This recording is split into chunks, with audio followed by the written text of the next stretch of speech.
같이 합독한 베드로전서 3장 19절로 20절에 있는 이 말씀은 많은 사람들이 지금까지 확실하게 풀지 못한 그러한 그 난해의 구절로 예수님께서 천국과 지옥의 중간 지점과 같은 옥에 있는 영들에게 전도하셨다는 그런 내용입니다.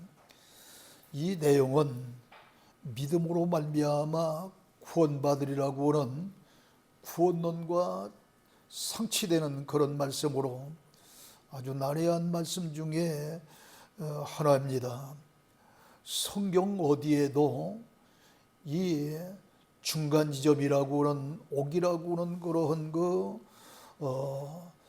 죽은 영들이 머물러 있다는 곳이 어떤 곳이라고 정확한 답을 준 곳이 없습니다.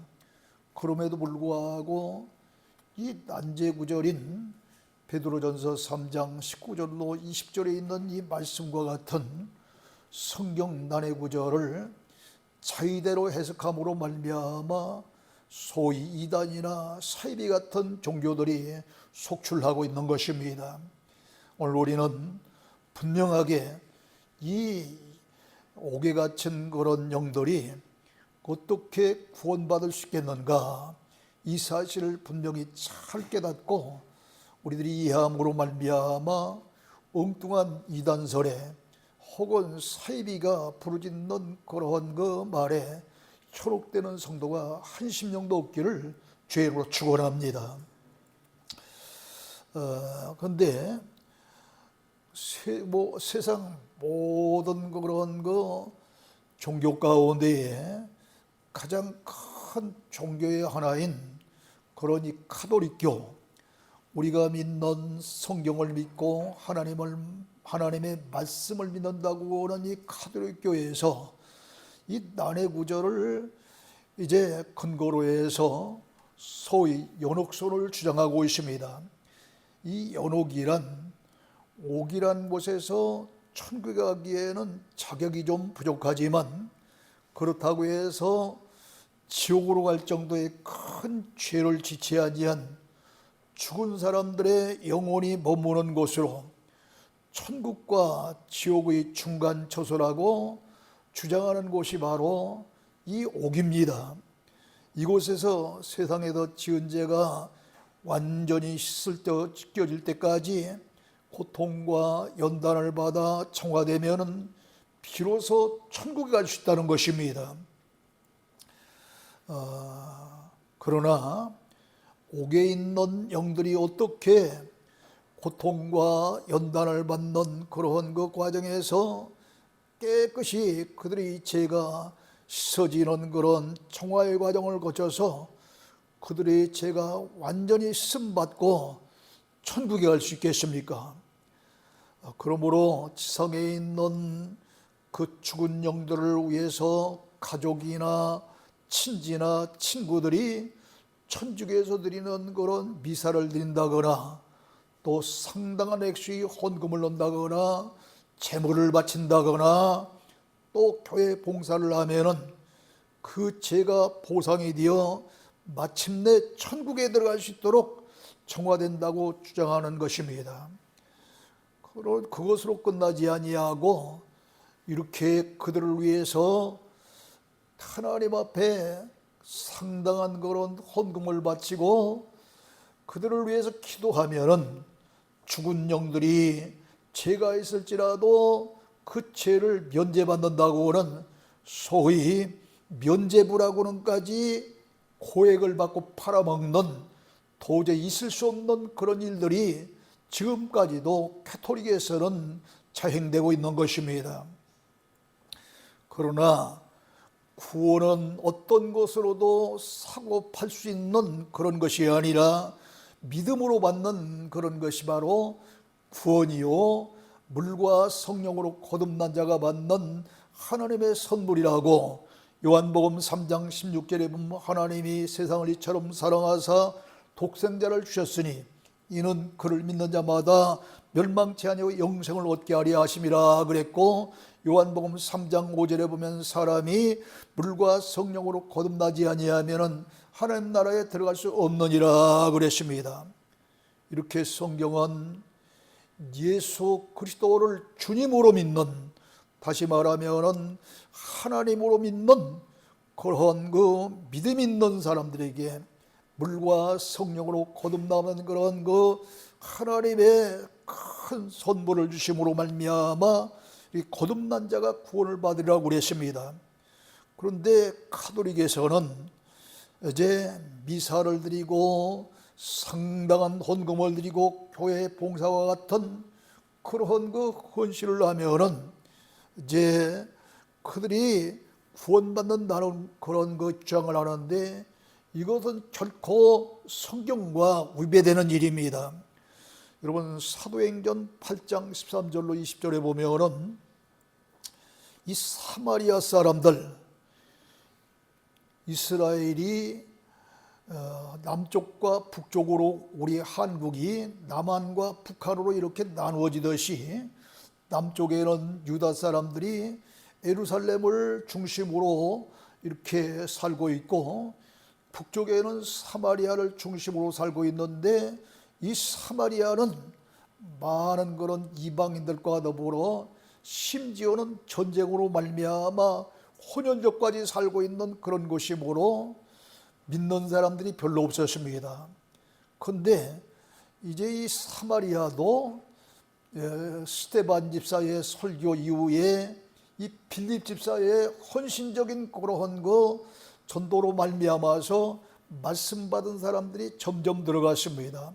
이렇게 사마리아 사람들도 하나님의 귀한 말씀을 받았다는 그런 소식을 듣고 예루살렘에 있는 사도들 가운데 베드로와 요한이라고 하는 훌륭한 사도들을 그들에게 파송을 시킵니다.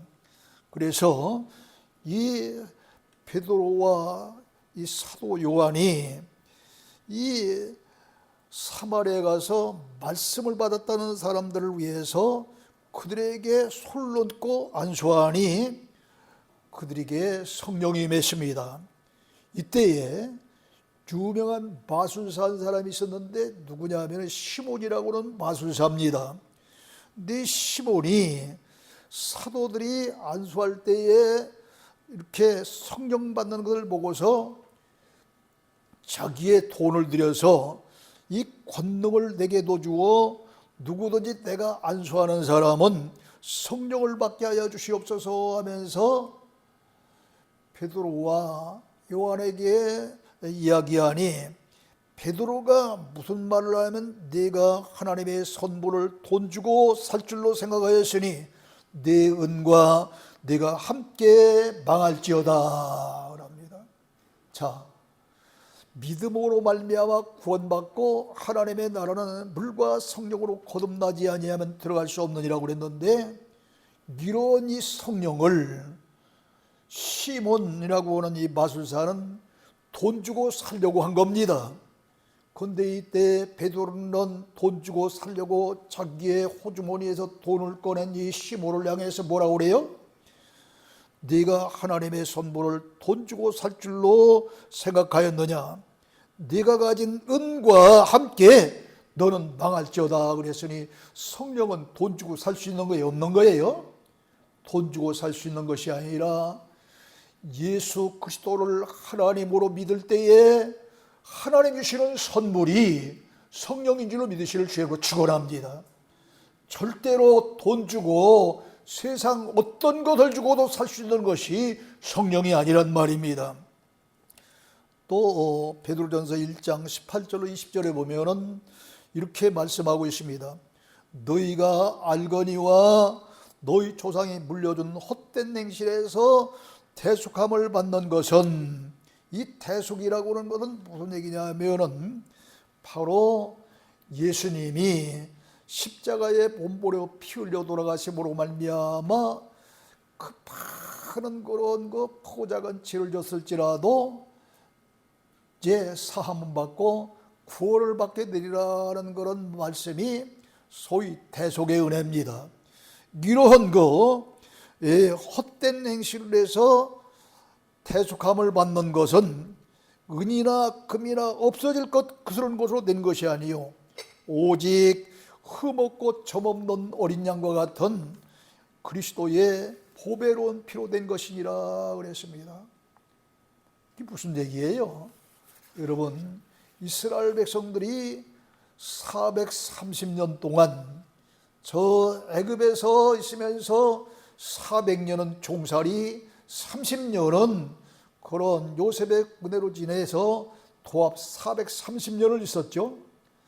이 430년 동안 있다가 하나님께서 이스라엘 백성들을 해방시켜주기 위해서 이렇게 은혜를 베푸시는데 강팍한 마음을 가진 그런 바로 왕이 말을 듣지 아니하자 마지막에는 장자 죽임이라고 하는 그런 큰 재앙을 내림으로 말미암아 이제 어쩔 수 없이 두 손을 들게 되는데, 만약에 이 장자 재앙이 애굽 사람들뿐만 아니라 이스라엘 백성들이 장자까지 죽는다고 한다면 큰 문제가 아니겠습니까?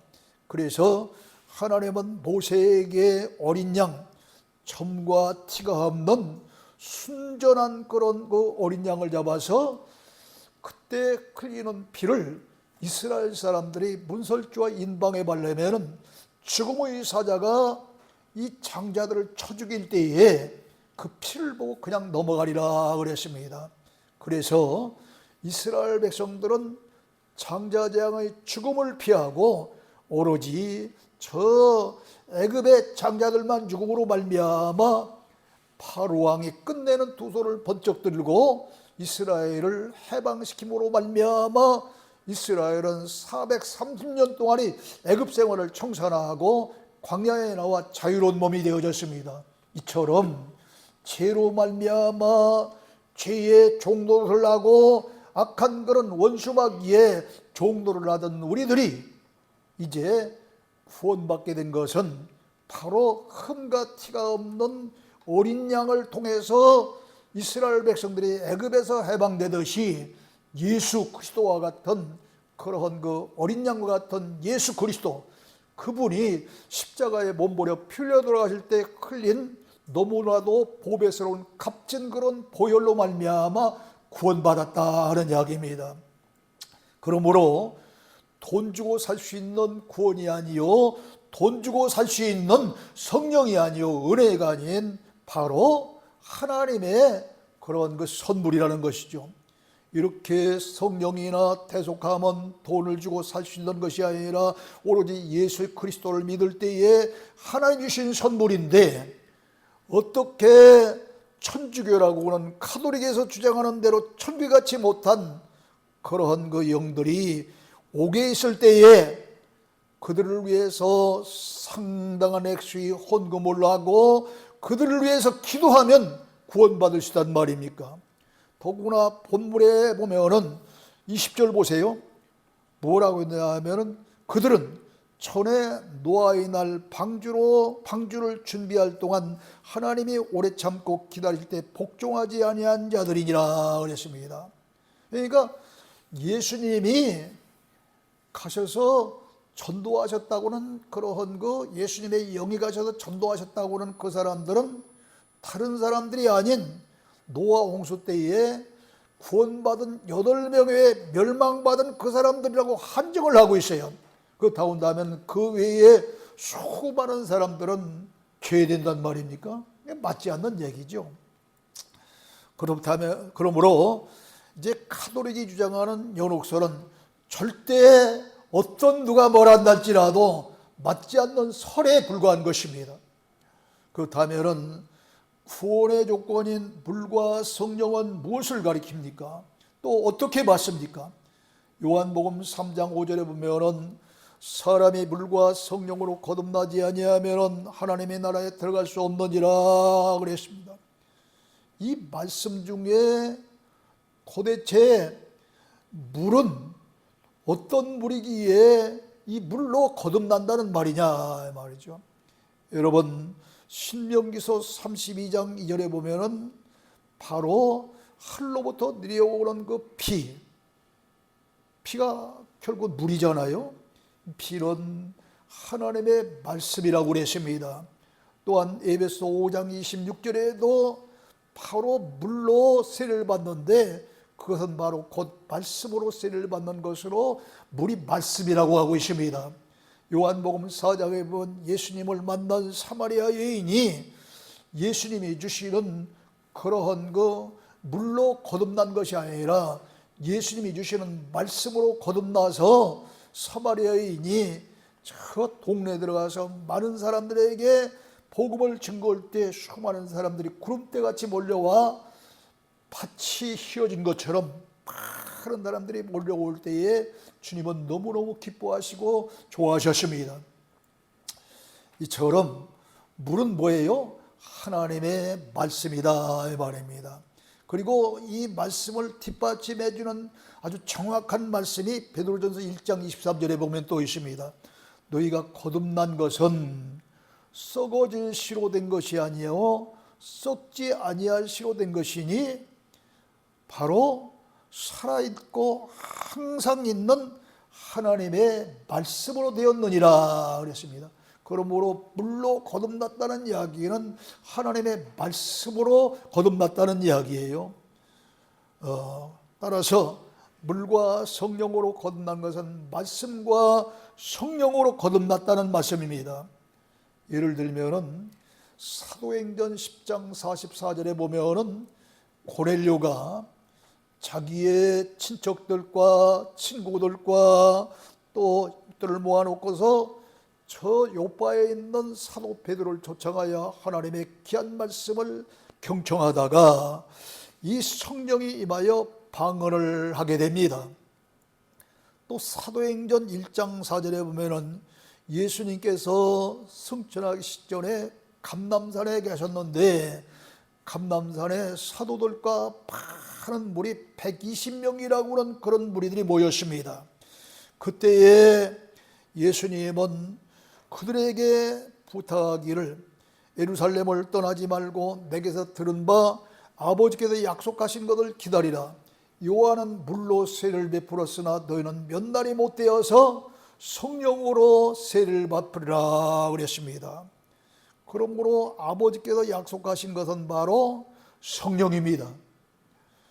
이들은 이 예수님의 마지막 그런 말씀을 받고서 모두가 다 마가 다락방에 올라가서 온 마음을 같이 하고 뜻을 같이 하고 오로지 기도에 있을 때에 사도행전 2장 1절로 4절에 보면은 오순절날 불의 여 같은 그런 갈라지는 것이 그들 각 사람의 머리 위에 임하고 성령을 받으면서 다른 언어들 오순절날이기 때문에 각국에서 많은 사람들이 모여들었는데 모든 사람들이 다 알아들을 수 있는 그런 각국 언어 방언이라고 하는 그러한 말로 시작을 하기 시작했습니다.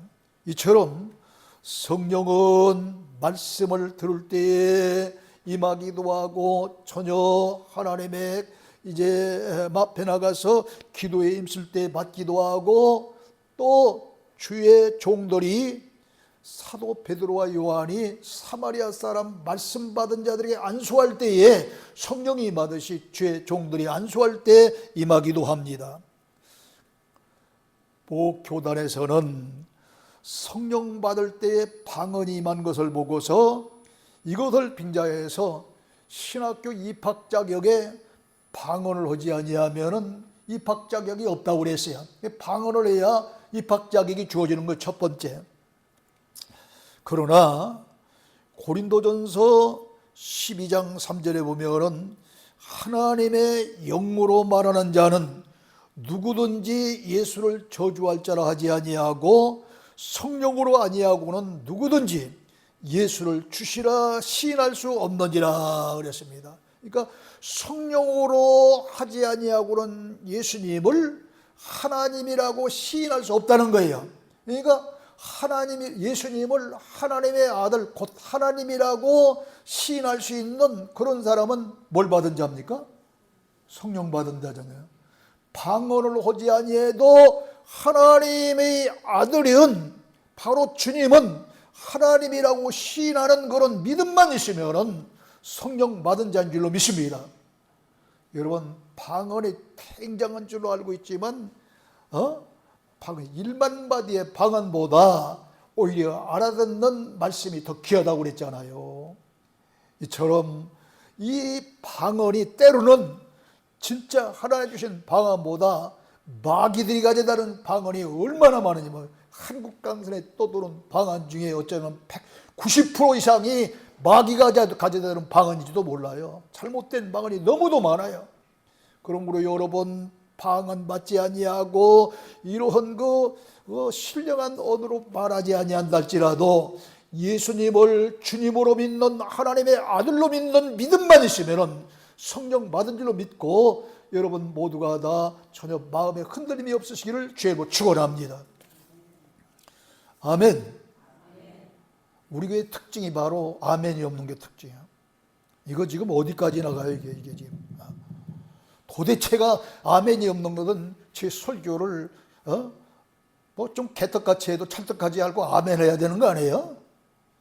근데 아멘이 없어, 아멘이. 조른 사람만 그냥 덜어요. 이걸 보면 설교자의 책임이 크긴 크죠. 졸도록 설교하니까. 그러나 여러분이 하나님의 귀한 말씀을 들을 때에 온 마음을 다하고 뜻을 다해 들었던 고넬료의 일왕이나 저 감남산의 마가다락방에서 저녁 기도에 힘썼던 그들 같은 정성이 있다고 한다면 제가 좀 설교를 좀 부족하게 한다 할지라도 저를 위해서 아멘이 아니라 여러분 자신을 위해서 성경대로 아멘할 수 있는 여러분 되시기를 주의 이름으로 축원합니다.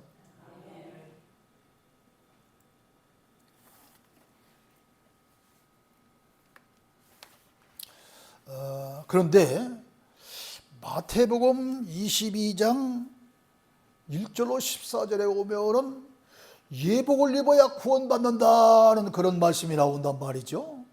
아니, 지금까지 믿음으로 구원받는다고 그렇게 외쳐놓고서 왜 마태복음 22장에 와서는 예복을 입어야 구원받는다고 그러냐. 좀 헷갈리죠.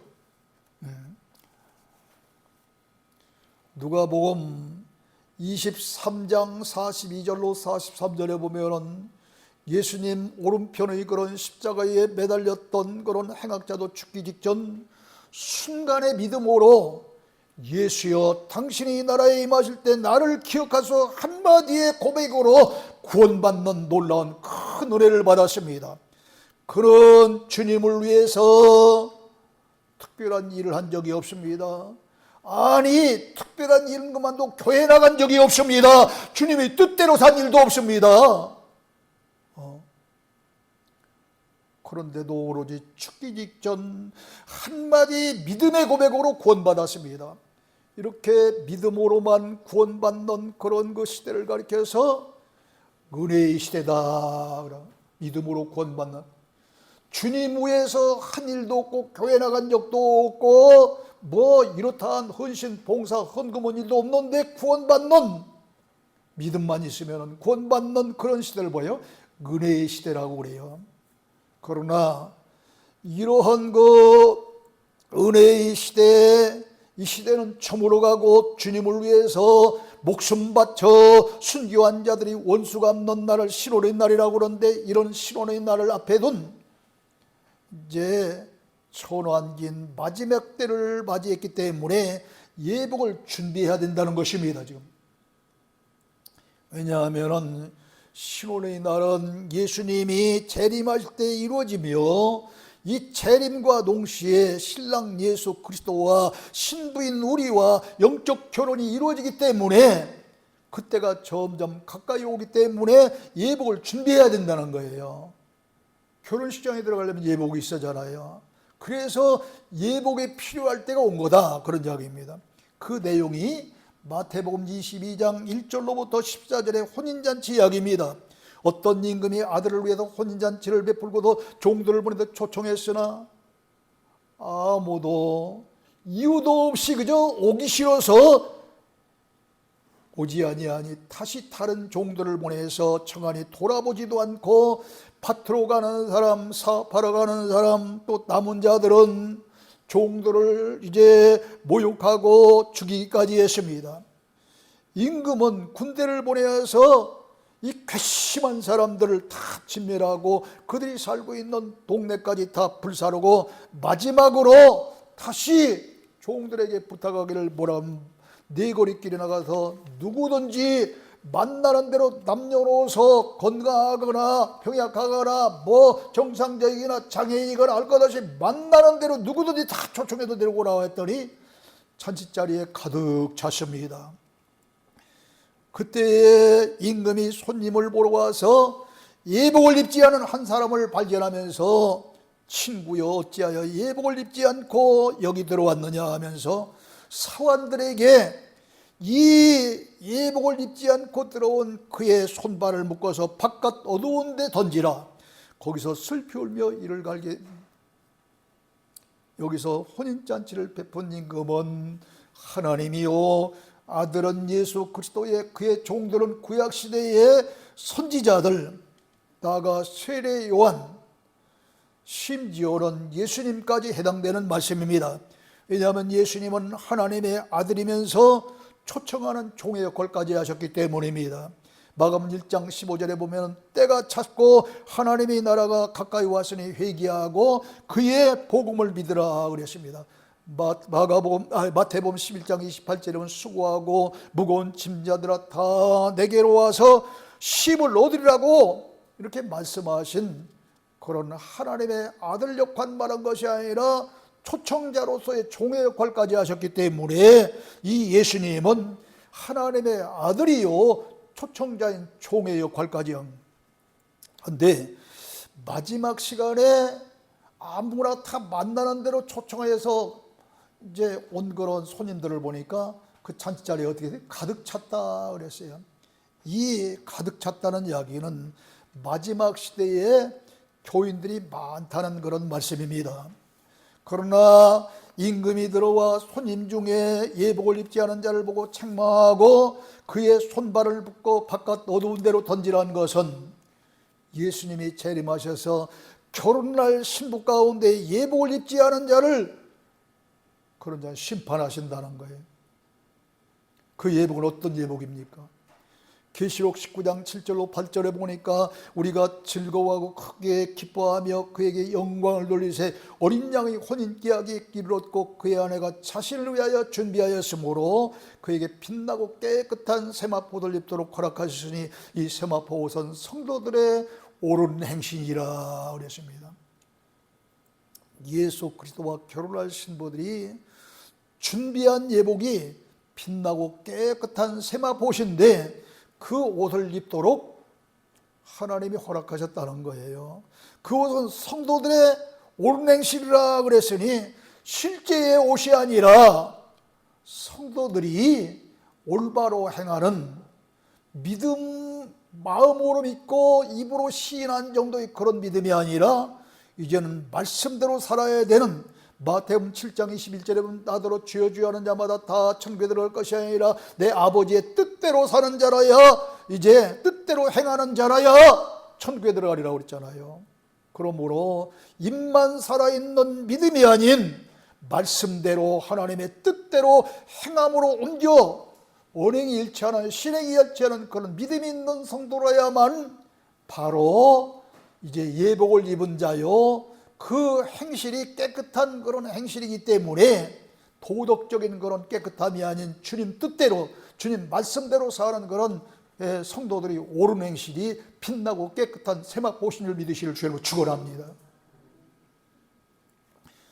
이 옷을 입어야 된다는 거예요. 그렇기 때문에 야고보서 2장 14절에도 보면은 내 형제들아 만일 사람이 믿음이 있노라 하고 행함이 없은 무슨 유익이 있으리요 그 믿음이 능히 자기를 구원하겠느냐.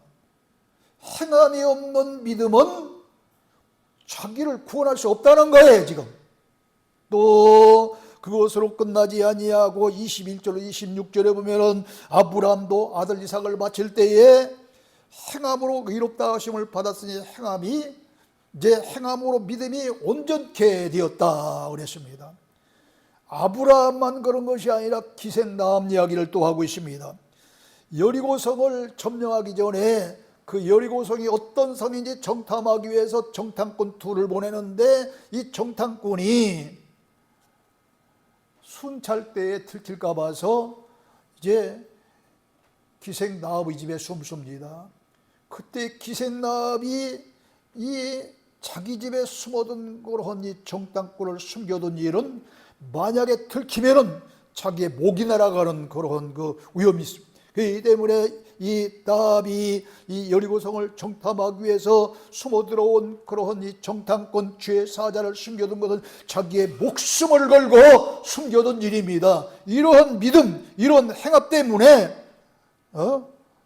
그리고 죄 사자들처럼 정중히 접대하여 다른 길로 나가게 함으로 말미암아 의롭다고 심을 받았다고 하지 않았느냐, 이렇게 말합니다.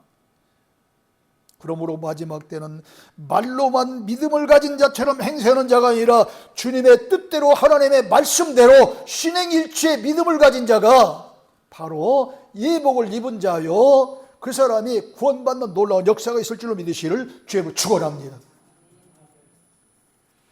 그러니까 믿음으로 받는 거예요. 그러나 그 믿음이 말로만이 믿는 믿음이 아니라 행함까지 연결되는 그런 믿음이라 해야 된다. 이걸 차고 오면 안 되는 거예요. 이렇게 예복이 중요하므로 주전 700여 년 전, 지금부터 2725년 전쯤에 이사야 선지자를 통해서 하나님이 이렇게 말씀하십니다. 이사야 61장 10절에 보면 그가 곧 하나님의 구원의 옷을 내게 입히시며 공의의 겉옷을 내게 더하심이 신랑이 사모를 쓰며 신부가 자기 보석으로 단장합게 하셨음이니라 그럽니다. 이게 무슨 말씀입니까? 옛날에는 오늘날처럼 웨딩홀이라고 하는 결혼식장에 가서 결혼하는 것이 아니라 집집마다 이 신부의 집에서 신랑이 이제 장가를 들러 갑니다. 신부의 집으로. 근데 그냥 가지 않아요. 결혼식장에 그 신부의 집에서 마련되는데 벼슬나치들이 입었던 이런 이 사모관대로 단장을 합니다. 그러니까 그날 하루는 벼슬을 가진 사람 같아 이런 그 모자도 또 옷도 그런 훌륭한 사람이 되는 거예요. 누가? 신랑이. 그리고 신부는 보석으로 단장한 그런 옷을 입습니다. 이처럼 예수님과 결혼할 신부에게 보석으로 단장한 옷과 같은 구원의 옷과 공의의 겉옷을 하나님께서 입히시라고 이사야 선지자를 통해서 하나님이 예언하신 거예요. 공의의 옷을 겉옷이라 했으니 구원의 옷은 자동적으로 속옷입니다. 속옷은 그 속옷을 입은 본인만 알고 또 다른 사람이 안다면 신랑을 알겠죠. 그러므로 이 속옷이란 본인과 신랑 외에는 아무도 알 수 없습니다. 노마다 10장 10절에 보면 사람이 마음으로 믿어 의에 이르고 입으로 시인하여 구원에 이른다고 그랬는데, 이러한 그 믿음도 본인과 바로 신랑이신 주님만이 아실 수 있는 것이지, 그 믿음이 진짜 믿음인지 위장된 믿음인지 얼마나 큰 믿음인지 다른 사람이 어떻게 알겠어요? 그러므로 바로 이 믿음이 구원의 속옷과 같은 것입니다. 결혼할 신부가 속옷만 입으면 되겠습니까? 당연히 겉옷을 입어야 되는데 이 겉옷을 이사야서 61장 10절에서 공의의 옷이 겉옷이라고 그랬으니, 이 공의의 겉옷은 마태복음 22장 12절에서 얘기하는 바로 이 예복이고, 계시록 19장 8절에서 얘기하는 빛나고 깨끗한 세마포 옷으로 바로 성도들이 옳은 행실인 줄로 압니다. 믿음은 자기 자신과 신랑 되신 예수님만 알고 있지 다른 사람은 모르지만, 하나님의 뜻대로 하나님의 말씀대로 사는 그 드러난 행위는 모든 사람들이 다 알 수 있습니다. 그렇잖아요. 목사가 목사다운지 전도사가 전도사다운지 이제 권사가 권사다운지 모든 사람이 다 알 수 있는 거 아닙니까? 이 때문에 이런 빛나고 깨끗한 세마포 이 예복, 성도들이 옳은 행실은 믿음의 겉옷인 줄로 믿습니다. 공의의 겉옷인 줄로 믿습니다. 마지막 때에는 이처럼 겉옷인 세마포 예복을 입어야 구원받는다는 이야기예요. 이해하셨으면 크게 아멘.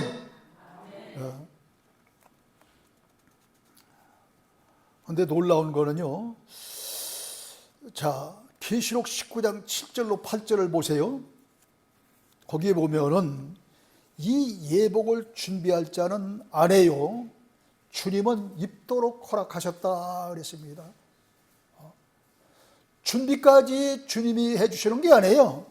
준비는 이제 아내 될 자가 하는 것이고 입도록 허락하시는 것이 주님이에요. 그런데 이사야서 61장 10절에서는 뭐라고 하냐면 그거를 입도록 허락하시는 것이 입혀주시는 이가 누구냐면 하나님이라고 그랬어요. 그런데 하나님이라 주님은 동일한 그런 동일 선상에 있는 분입니다.